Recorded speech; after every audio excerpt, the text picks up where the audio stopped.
sell the morning paper, sir. My name is Jimmy Brown. Everybody knows I'm the newsboy of the town. I sell the morning paper, sir. My name is Jimmy Brown.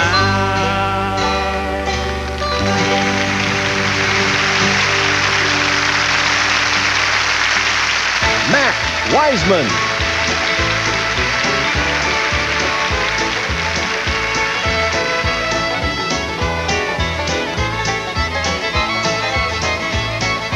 Near a quiet and country village stood a maple on the hill.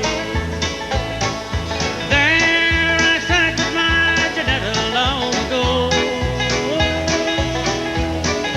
When the stars were shining brightly, we could hear the whippoorwill as we sat beneath the maple on the hill. We would sing love songs together when the birds have gone to rest.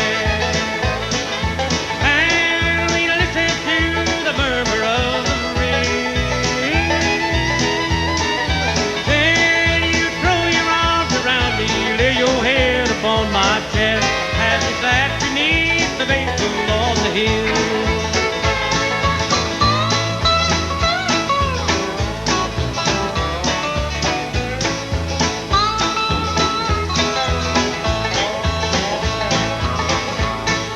Now we're getting old and feeble and your hair is turning gray. We no longer hear the ripple of the rain.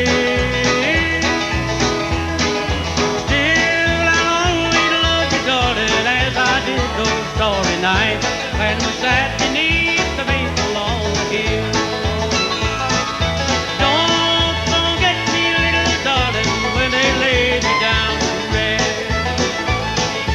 Will you keep the final promise that you gave? While you linger there in silence, thinking, darling, of the past. Hey, your teardrops kiss the flowers on my grave.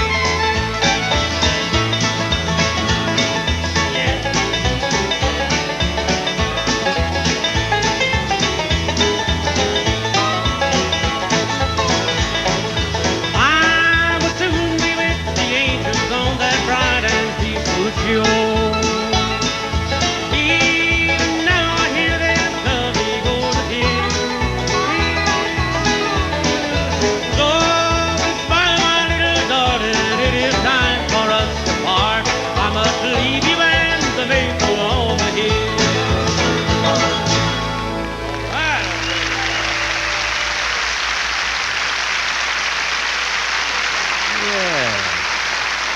Thank you, ladies and gentlemen. Here's an old Carter family song that we always like to do, especially for the boys and girls who might be watching our program. It's about a little newspaper boy who was kind of down on his luck. Jimmy Brown was his name.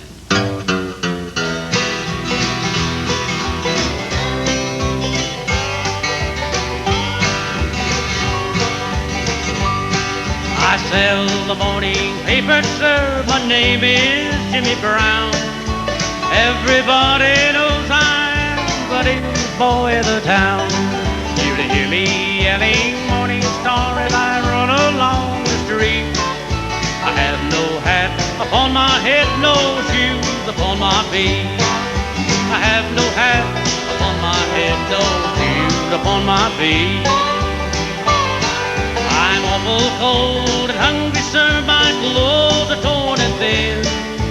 I wander about from place to place, my daily bread to win. Never mind, sir, how I look, don't look at me and frown. I sell the morning paper, sir, my name is Jimmy Brown. I sell the morning paper, sir, my name is Jimmy Brown.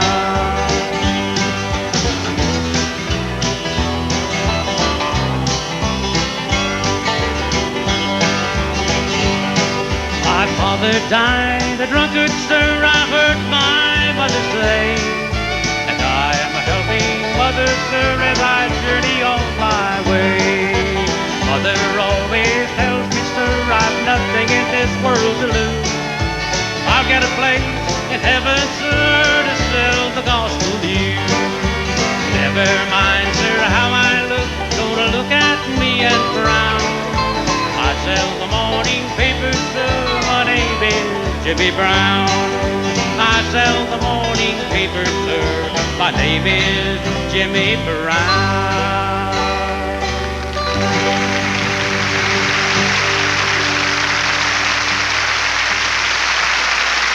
Now from the new album, we'd like to do an old Hank Williams song called Mansion on the Hill.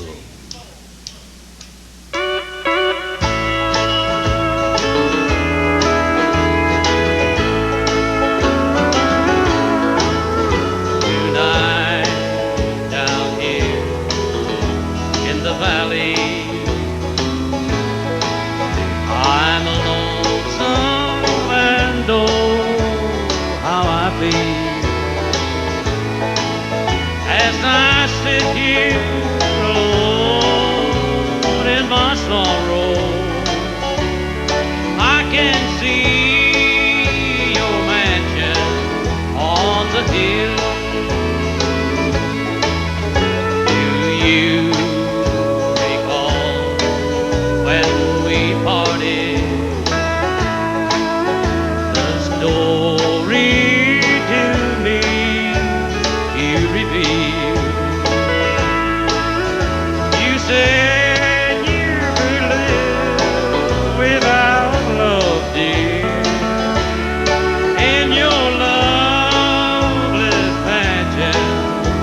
on the hill.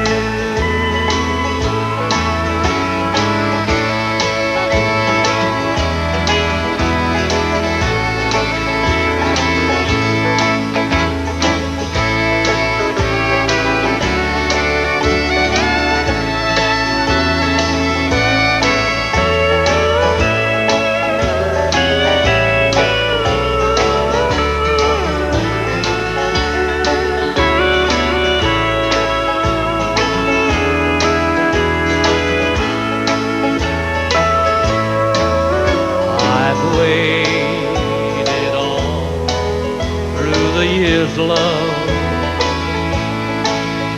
to give you a heart true and real, 'cause I know you're living in sorrow in your loveless mansion on the hill. The light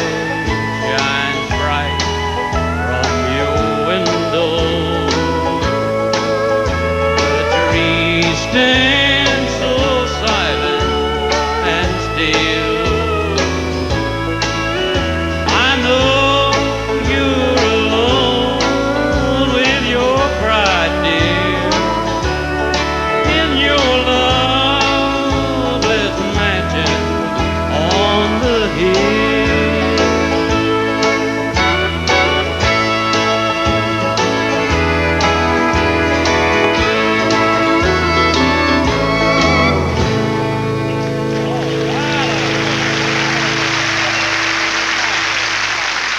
Friends, here's quite a sad song, but a true story and song called The Baggage Coach Ahead.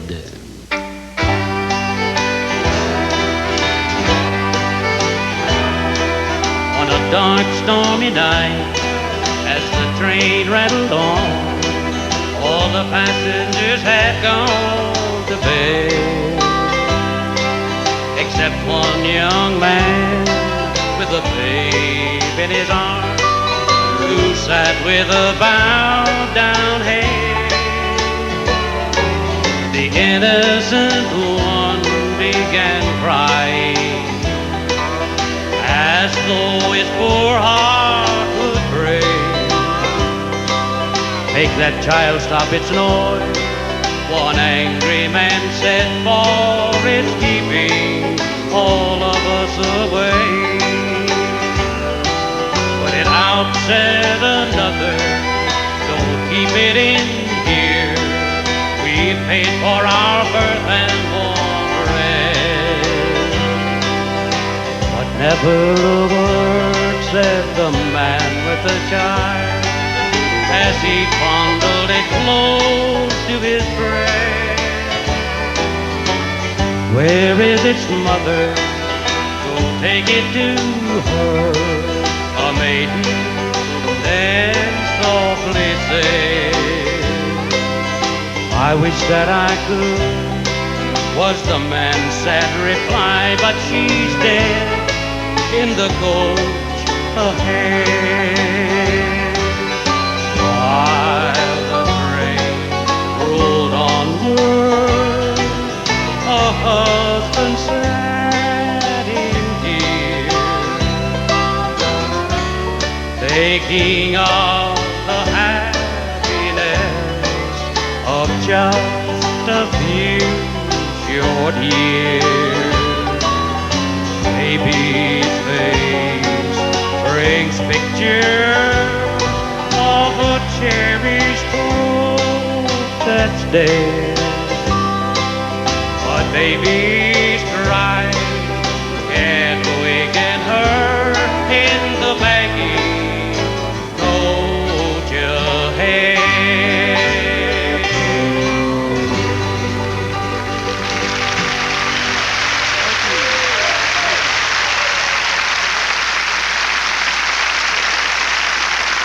Thank you.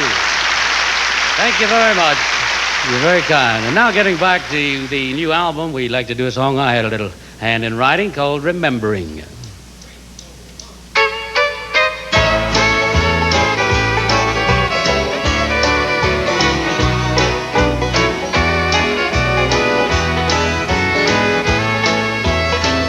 Remembering you when your love and everything, when the memory of your kiss remained in me. In our future, you and me, left it all in memory. I've relived it o'er and o'er, remembering. Remembering the day we met and wondering if you ever really loved and cared for me. Thought we'd be so happy, dear, there together through the years.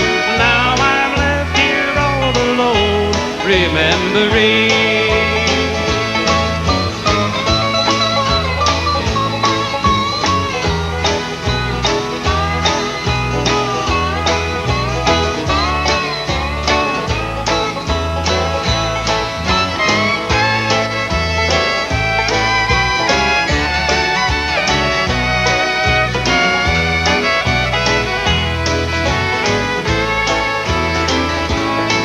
If the world could only know the many things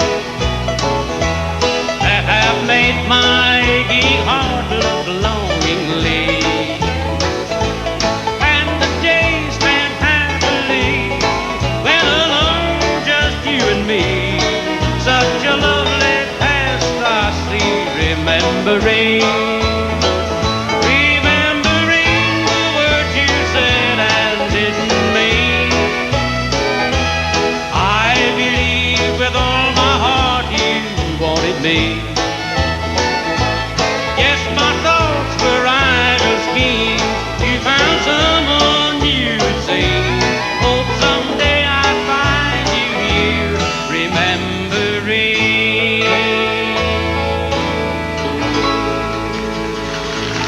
Yeah.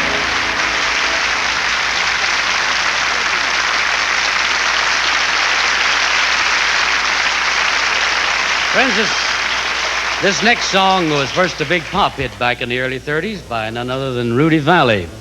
It lay kind of dormant for quite a few years, and long about 1954, I dug it out and we did a little bluegrass treatment of it, and it's been quite a successful record for me, thanks to folks like yourselves.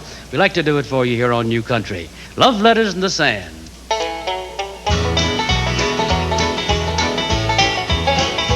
On a day like today, we pass the time away, writing love letters in the sand.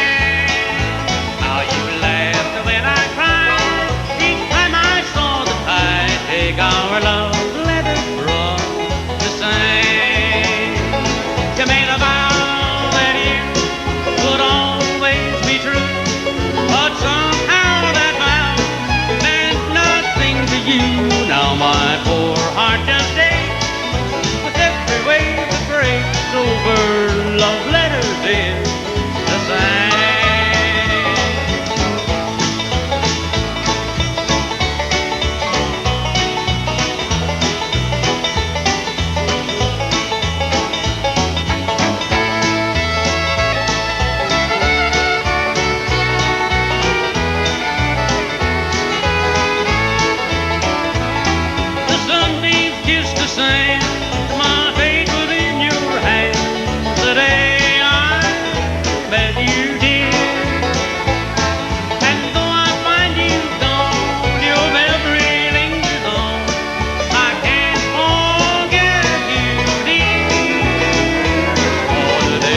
Once again, from the new album, we have another old song that no doubt you'll associate with the late Ernest Tubb and Jimmy Skinner. Let's say goodbye like we said hello.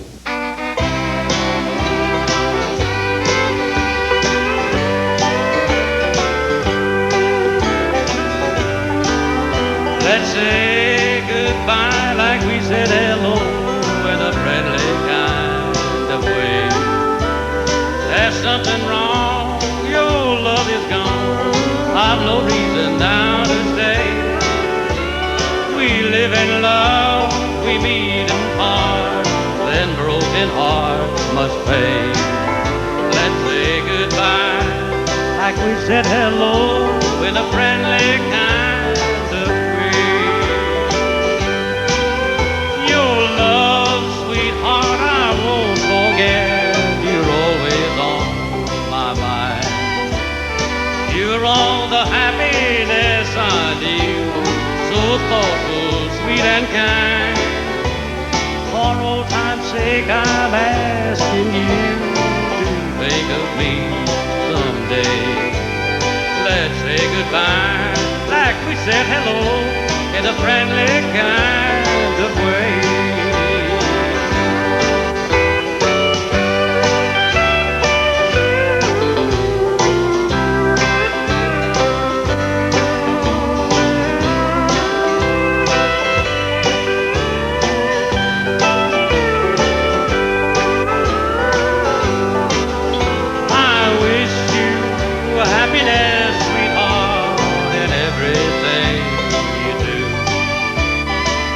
Good luck always come your way, and every dream come true. I'll remember you and the love we knew, the love of yesterday. Let's say goodbye like we said hello in a friendly kind of way. If I should meet some other dear and pray somehow, sweetheart, they'll make me think of you. A tender smile, little love song, heart so light and gay. Let's say goodbye like we said hello in a friendly kind of way.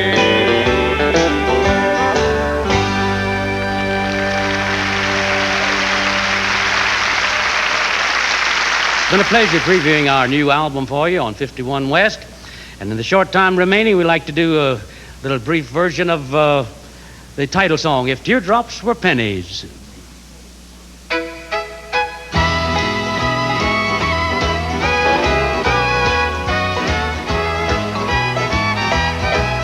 If teardrops were pennies and heartaches were gold, I'd have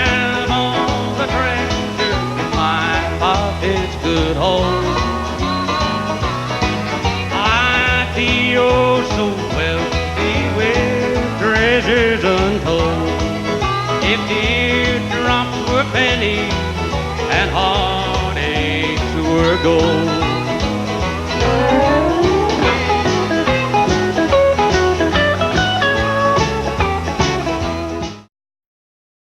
I sell the morning paper, sir.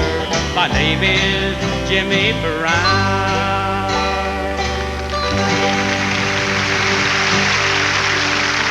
When it comes to country music, veteran performer Mac Wiseman has been involved in nearly every facet of it since he began his professional career in the 1940s. He has written songs, worked as a DJ, recorded hits, performed concerts, produced records, and even served as an A&R executive for a major label.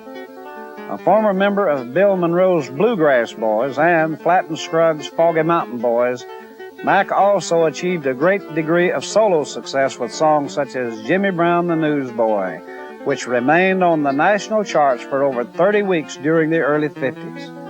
Mac has been one of the most successful bluegrass performers on the college circuit and has also taken traditional country overseas to music festivals all over the world.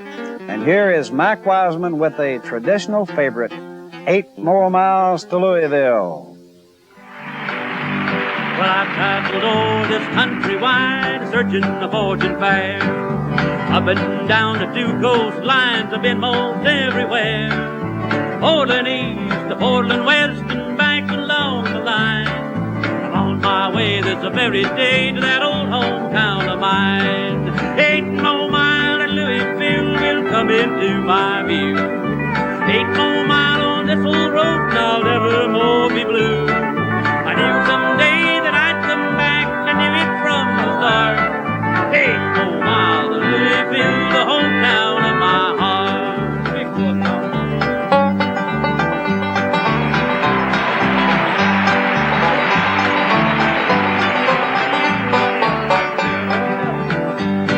Well, you must have a girl somewhere that you like best of all. Mine lives down in Louisville, she's long and she's tall. She's the kind that you can't find around and through the land.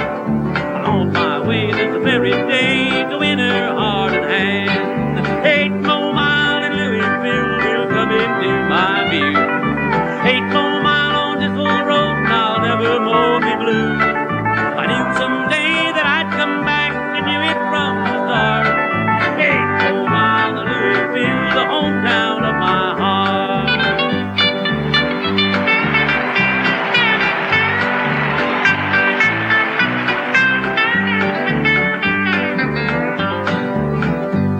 Well, I can picture in my mind a place that we'll call home. An humble little house for two you'll never want to roam. The place that's right for that love slide is in those bluegrass hills, where gently flows the Ohio by a place called Louisville. 8 more miles at Louisville will come into my view. 8 more miles on this old road and I'll never more be blue. I knew someday that I'd come back, I knew it from the start. 8 more miles of Louisville, the hometown of my heart.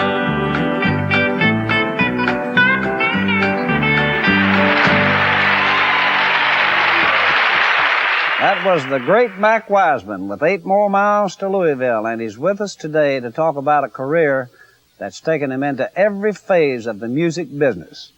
And Mac, welcome to our humble abode. It's beastly good to have you here. Thank you, Art. I'm very pleased to see you again. You've been a songwriter, a producer, a performer, and a record music executive, all that stuff. How'd you ever get started in the first place?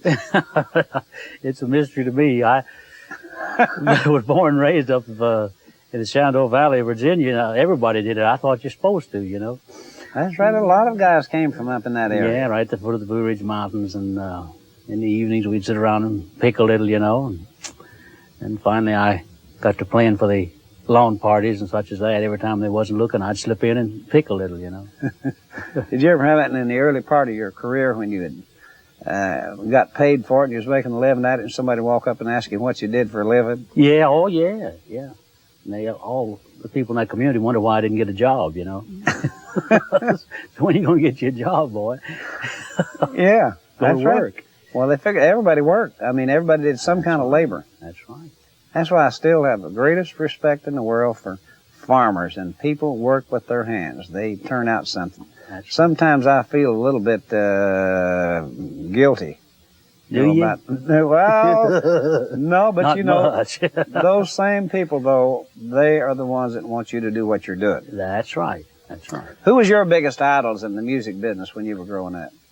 Well, you know, I've been asked that many times. It's hard to pinpoint it, but the longer I'm in the business, the more I realize that people like Bradley Kincaid and the Carters had a tremendous influence on me. At the time, so far as picking out an idol or somebody to copy, I didn't.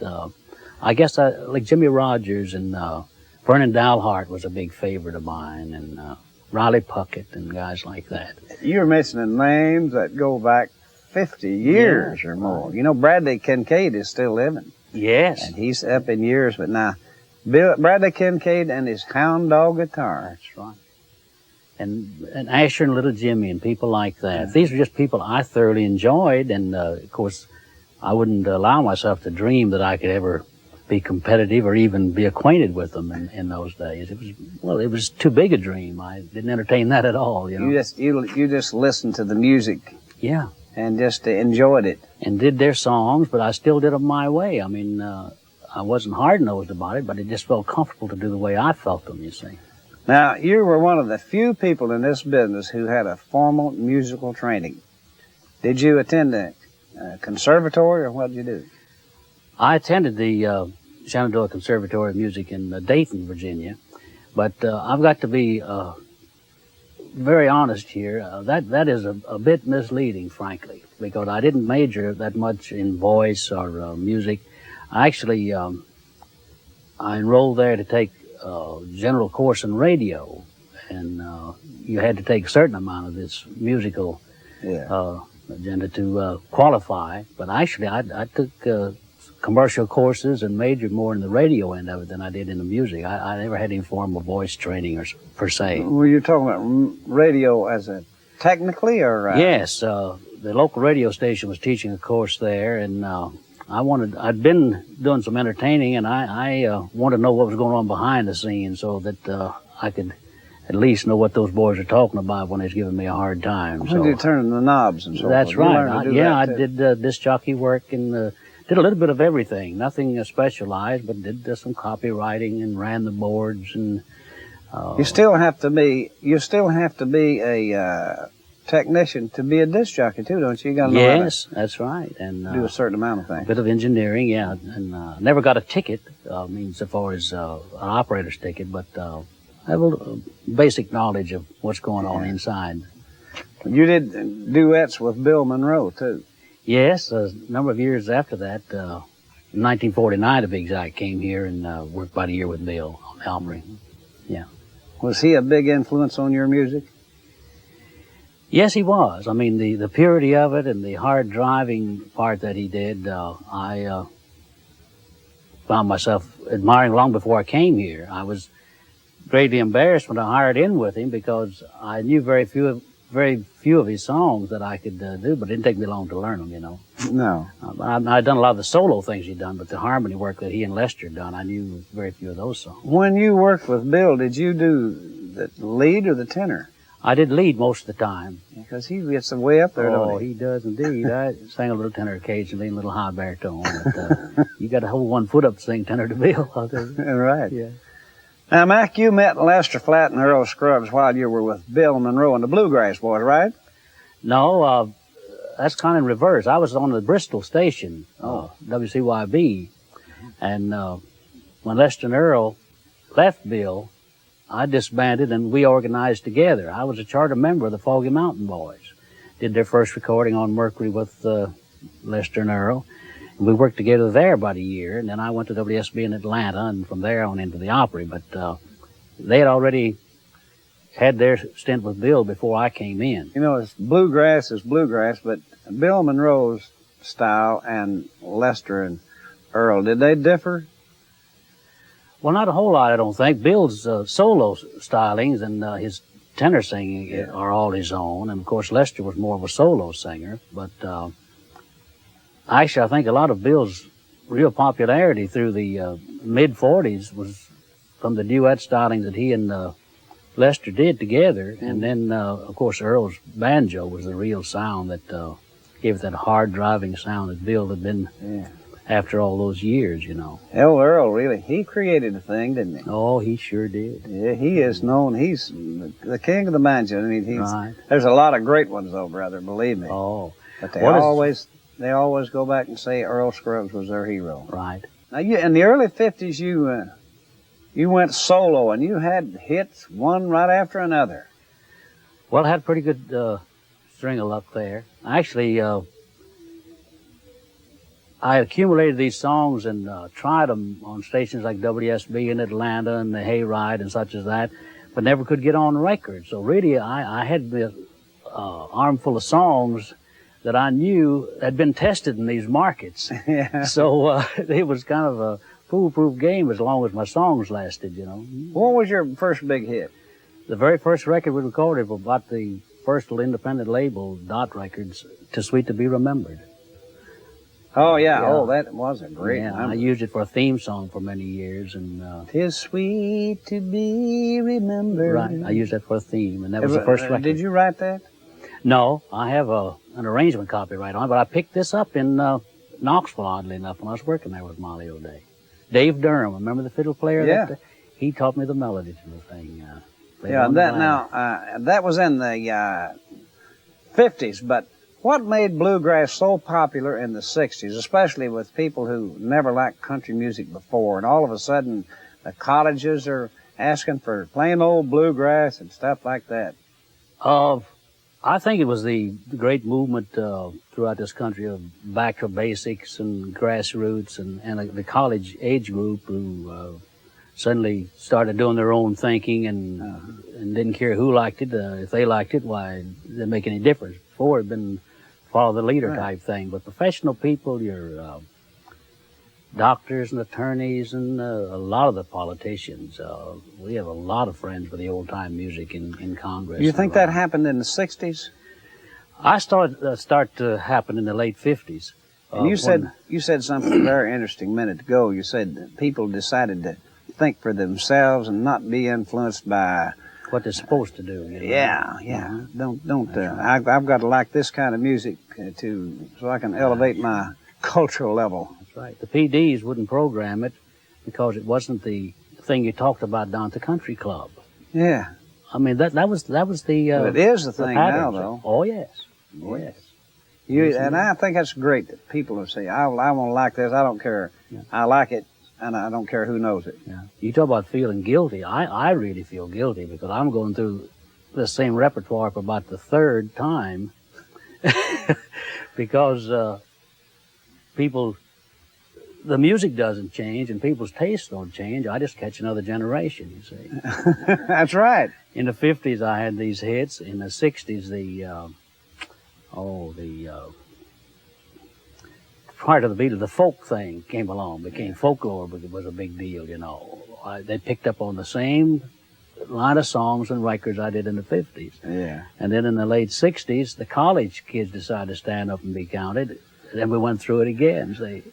Yeah. And this past year, I recorded 40-some sides of it, re-recorded 40-some sides of it that were out of issue, so we're actually on the fourth run.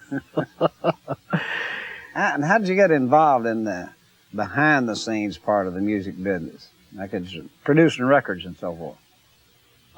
Working with Randy Wood, who was the owner and the top man at Dot Records at that time, and I was the first artist with him, the first country artist, and we had a very close working relationship. So when he went to California, he only had a couple of country artists, and he wanted to develop a country department, and he called me up. This was long about the time we was really going in that depression. The rock and roll was taking over, and you couldn't get airplay, and I was looking around wondering, I couldn't join them, and there wasn't much way to fight them, so I kind of went that route and did some production and played shows on the West Coast and around, and dog paddled till it came back in its own again.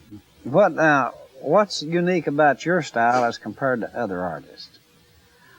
Well, the only thing, without sounding too egotistical, I think, is the naturalness of it. I've done some pop things and even some light rock things like Hear You Knockin', and One Man Julep was a pretty big record for me. And yet if you take that background and the setting away, it's just me and the guitar, any way you want to put it. I'm never going with a gimmick or a pretense or anything. And the only ace in the hole I've got, which I think applies to a lot of the fellows who've weathered the years, is we were fortunate to be accepted and liked for what we did naturally, so we didn't need a gimmick.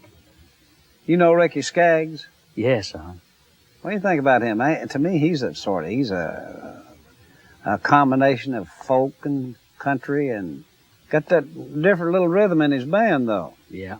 Well, he was raised up in eastern Kentucky and was influenced, of course, by the old-time music, the mountain music, the Stanleys and Monroe, and I'd like to think maybe heard a few of mine, but I think that's where that influence came from. And he, again, is just being himself, and yet has been able to develop a wedding of modern country music in with his basic sound. So Were you the first bluegrass artist invited to the Wembley International Festival?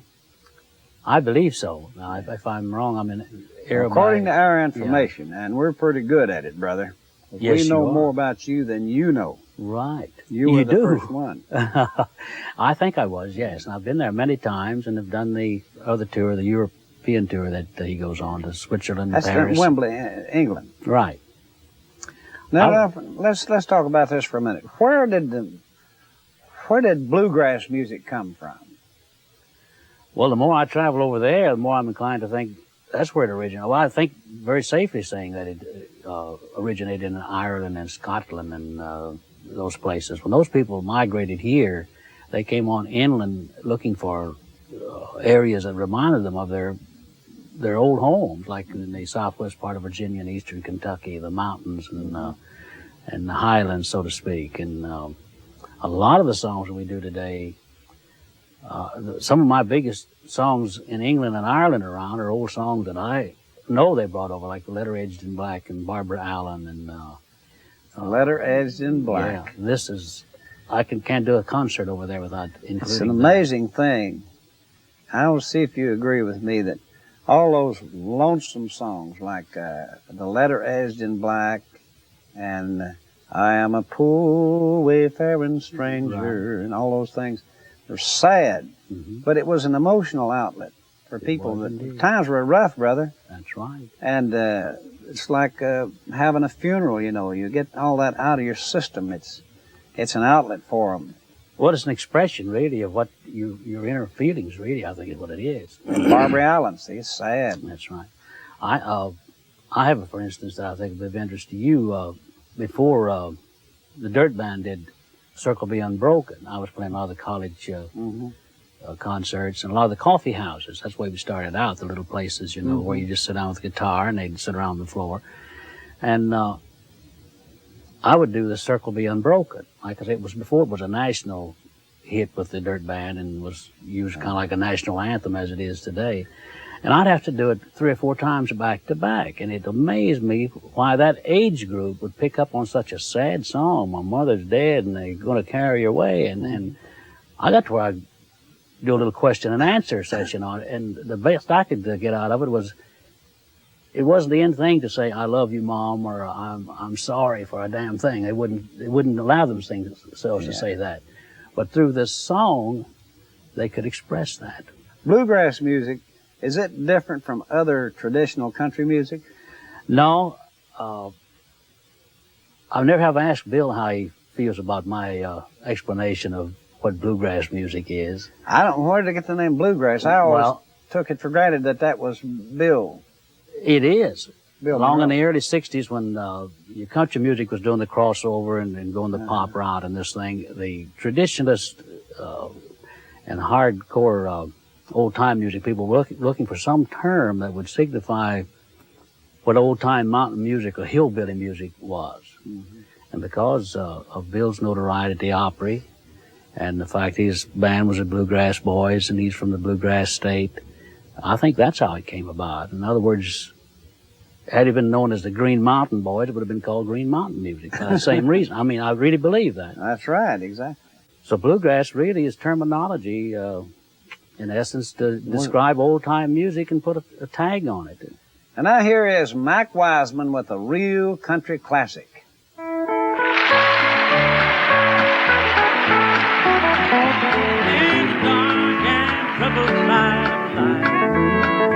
There's a bright and a sunny side too.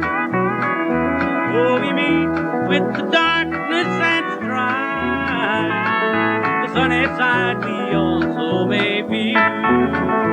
So keep on the sunny side, always on the sunny side.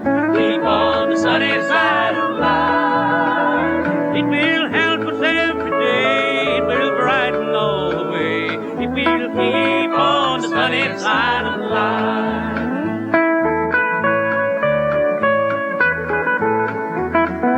Though the storm in its fury broke today, rushing hopes that we cherished so dear, storms and clouds will in time pass away. The sun again will shine bright and clear. So keep on the sunny side, always on the sunny side. Keep on the sunny side of life. It will help us every day, it will brighten all the way, if we'll keep on the sunny side of life. I sell the morning paper, sir. My name is Jimmy Brown.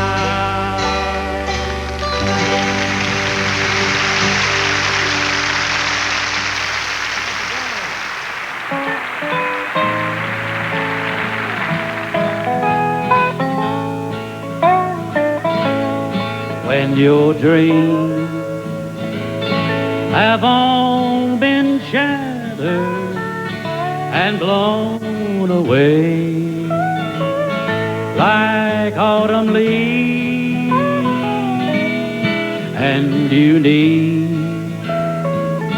someone to lean on, lean on me, lean on me. Lean on me, babe.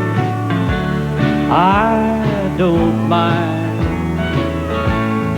We all need a friend sometime. I want to be the friend you lean on. Lean on me.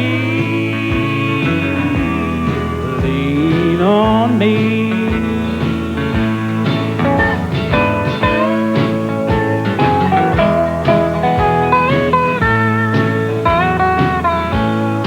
When your life has lost direction like a ship on a stormy sea, let my arms be your harbor and lean on me, lean on me, lean on me, babe. I don't mind. We all need a friend sometime. I want to be the friend you lean on. Lean on me, lean on me.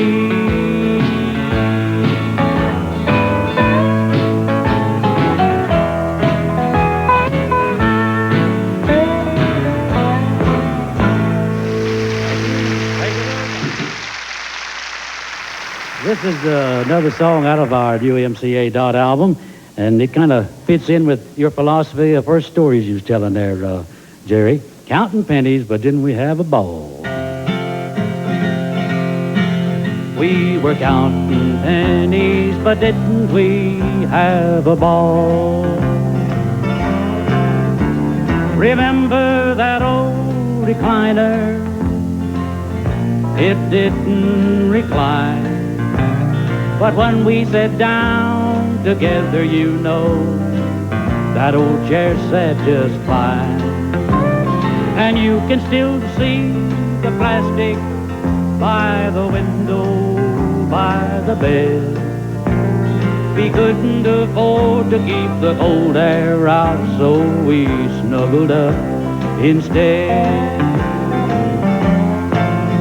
The candles on the table were lighting up macaroni and cheese, but the candles on the nightstand kept us oh so young and free.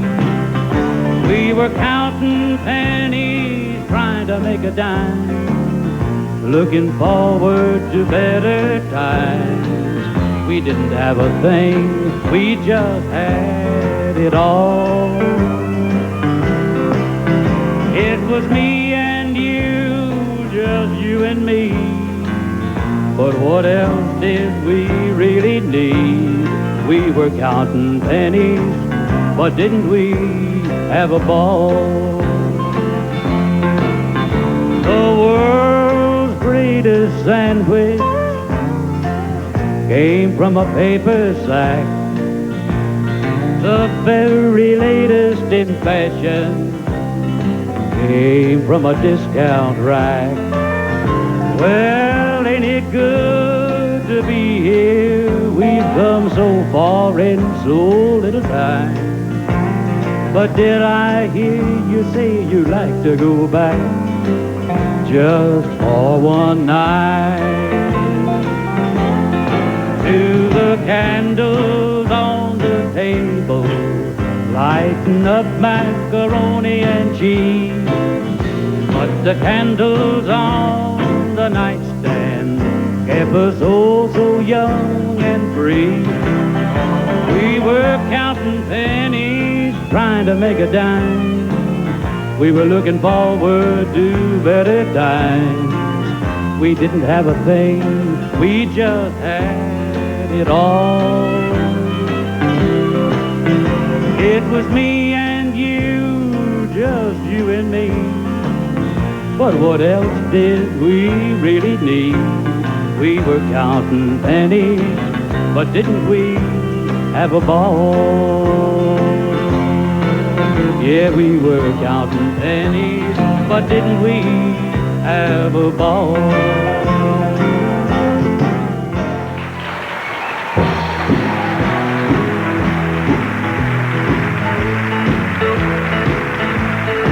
We're just going through the motions of the part we've learned to play. Never quite together like before. Oh, somehow, darling, something good got lost along the way. And our song ain't nothing special anymore. So try it time with feeling, darling, take it from the top. Let me feel those tears a falling. I don't want to miss a single drop. Darling, make believe you're making me believe each word you say. Try it once more with feeling and we'll call it a day.